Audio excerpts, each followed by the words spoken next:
process started with the capture of a child. The child belonged to the Krianakrori tribe, which no white man and no Indian has ever spoken to.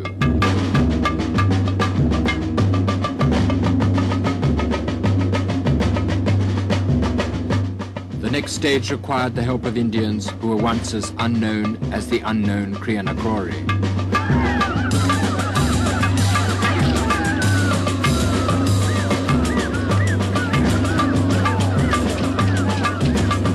The operation was controlled by Brazil's leading explorer in charge of Indians.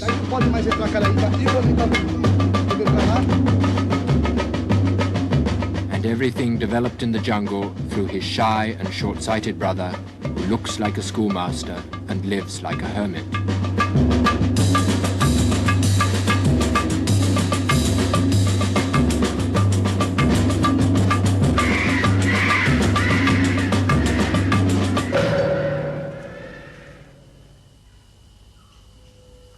The end is here, in the jungle.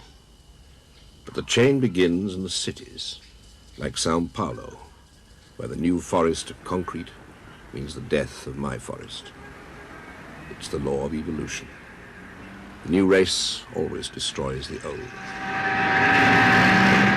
The world is exploding with people. They need food, space. Riding in metal, moving on concrete. They will devour the jungle within 30 years.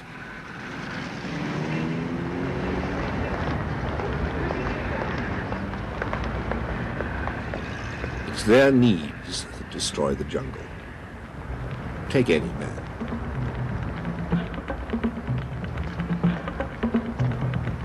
It's his economic necessity that ultimately launches my expedition. First, his need for food draws the immigrant from Europe, then sends him to the interior for land.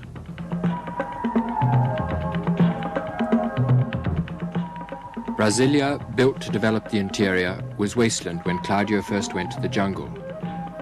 And the frontier town ahead was once just Claudio's base camp.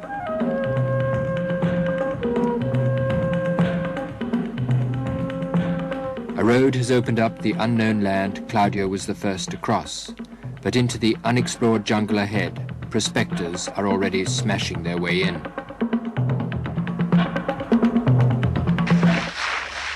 Someone found a diamond, and immediately 2,000 prospectors arrived. This is the pace of the onslaught.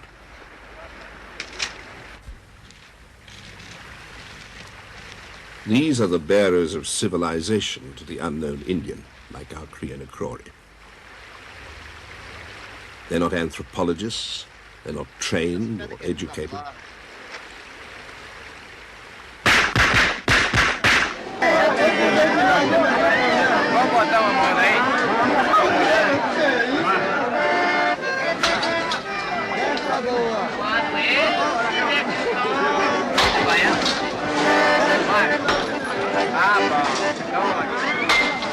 These men are the ambassadors of our race.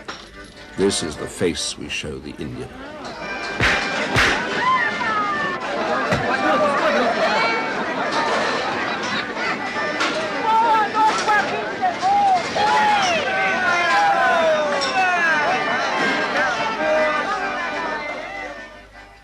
The face of the Indian is more gentle, even when she's become the miner's prostitute.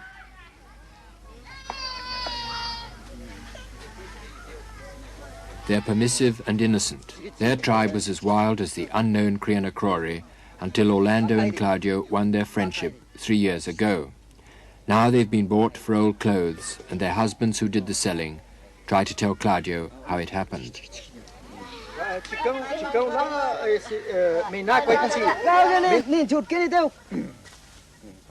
We thought we could give them a few more years of peace alone in the jungle, but the prospectors got here first.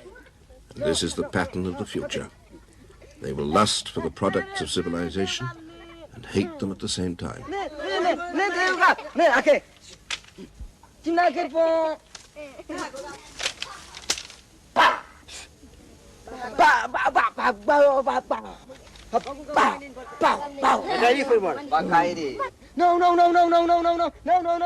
As I watch him, I watch my own responsibility. I lured them from isolation because our help is their only chance. But that chance leads through this and all the conflicts of civilization. I only have to stand back to see in his face all the others that have died.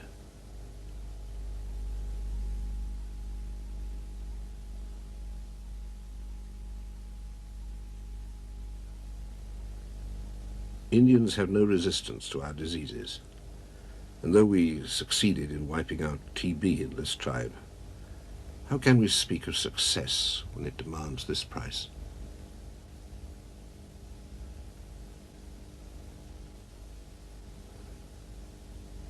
Only a few die, but death wounds the minds of the survivors, and their despair passes from generation to generation.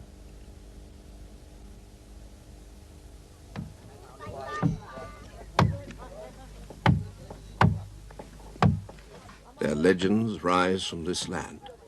Their spirits live under this river. So to move them away from the prospectors is to risk their beliefs and the society built upon those beliefs.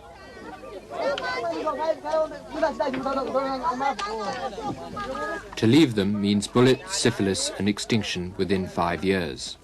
So Claudio is moving the tribe down the chain deeper into the jungle to his Indian reserve. There they will merge gradually into our modern life through a period of inevitable shock and unhappiness. Alternatives do not exist. Within 30 years, factories will stand on this river. Indian life, we realize, was not barbaric, but in its setting very civilized. A cultured harmony between man and his environment. The dancing stopped when flu, brought by our expedition, swept through the villages. We radioed for medicine to the government department that had sent us.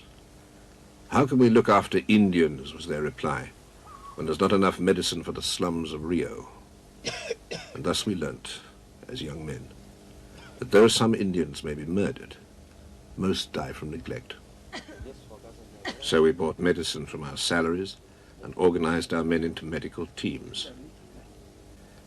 But at the end there were 9 graves, including the chief. And Indians also believe that most disease comes from magic. The witch doctor was accused of causing the epidemic, and completely passive in his fatalism, he lay for several days in his hammock. He just waited until they came for him in a night of full moon. They clubbed him to death in the village square, close to the eagle's cage.